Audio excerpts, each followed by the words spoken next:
What is an archetype? The dictionary definition sucks, so let's take a quick look at some ideas that can help us understand the concept properly. For now, just think of an archetype as a pattern. We'll figure out what kind of pattern in a second. See, reality is complex. Actually, it's crazy complex. Our ways of describing it even now are pretty ineffective. So our ancestors had to understand this crazy, complex existence with a way more limited tool set than we have now. They didn't have science or facts. They mostly had sticks and fire. One of the tools they used to understand their existence was to tell stories. And from these stories, archetypes emerged. Archetypes are ancient patterns, maybe even our earliest patterns. Our ancestors left them for us in stories to help their children, and eventually us, understand this complex reality. The crazy part is, some of them probably didn't even know they were doing it. But I'm getting ahead of myself. All archetypal patterns have two very specific qualities. They exist across different cultures in different eras of human history. Most of these cultures had no communication with one another, but they did share archetypes. How is this possible? Well, let's look at two examples to find out. The first archetype we'll look at is the wise old man archetype. The wise old man exists in many, if not most, hero stories, guiding the hero and helping him to do things that he would be pathetically incapable of doing on his own. Like, for example, stepping outside.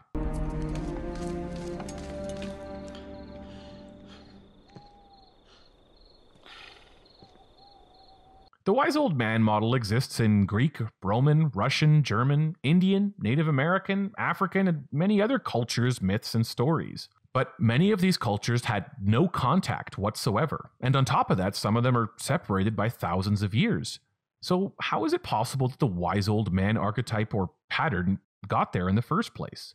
The depth psychologist Carl Jung believed that it was a result of what he called the collective unconscious. He believed that man shared this kind of deep unconscious sort of hive mind that linked us all as human.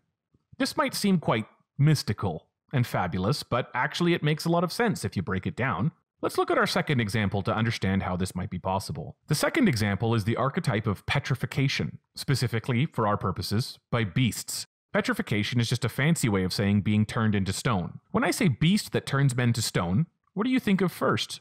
The Medusa? The basilisk? A cockatrice? Well, there's dozens of mythical beasts that have had this power. Why is it that these magical creatures turn men to stone when they're looked upon?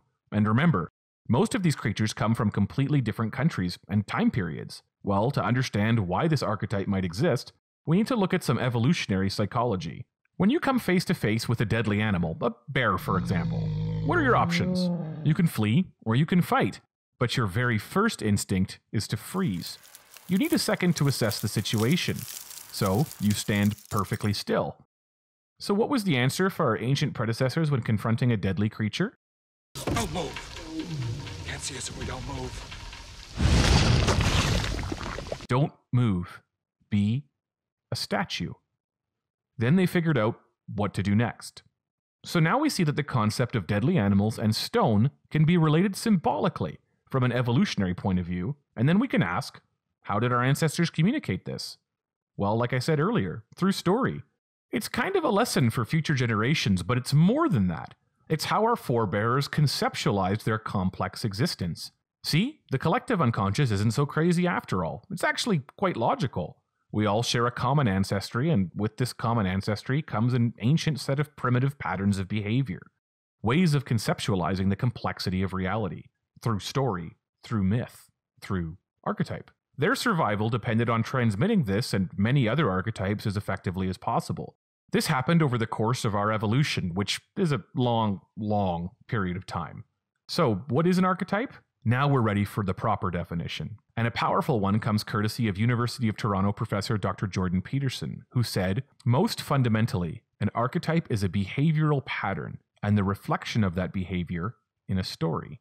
So the next time you're reading a story, look for a pattern and ask yourself, what human behavior is this reflecting? Maybe you'll learn something about yourself and about humanity. I'm Señor Kozak. Thank you very much for watching. Peace.